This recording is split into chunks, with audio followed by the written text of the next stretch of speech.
Yusek, nag-post po ng Instagram story si former Vice President and Naga City Mayor Leni Robredo about an ocular inspection para po sa pagbisita raw ni Pangulong Marcos. Can you confirm if the President will visit Naga anytime soon at ano po yung pakay ng Pangulo doon sa pagbisita? Nabanggit ko po kanina sa ating good news, yung Oplan kontra baha ay pinasimulan na po sa Naga City ng ating Pangulo. Busy po ngayon ang kawani ng DPWH para linisin ang mga kanal, ang estero at ang ilog sa Naga City. Yan po ang bibisitahin ng ating Pangulo at totoo po, nabibisita po siya at makakasama niya po ang Mayor Leni Robredo ng Naga City sa February 21. Sabado.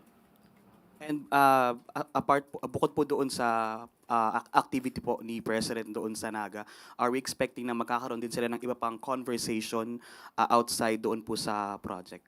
Yan ang abangan nyo. Yun lang po ang ating, yun lang po ang binigay na impormasyon.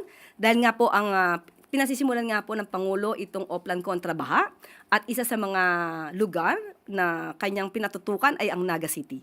So, yun lamang po. Kung ano pang pag-uusapan nila, abangan na lang po natin.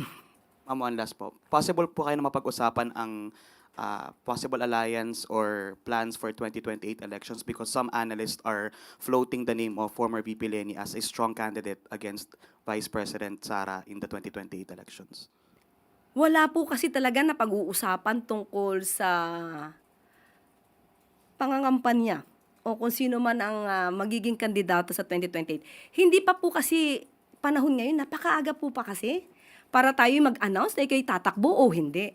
Napakaaga para mamulitika. Ang dami pong dapat na ayusin sa bansa natin. Maraming dapat na ayusin na interes ng ating mga kababayan. So, masyadong maaga ang pag-usapan kung sinong tatakbo sa 2028.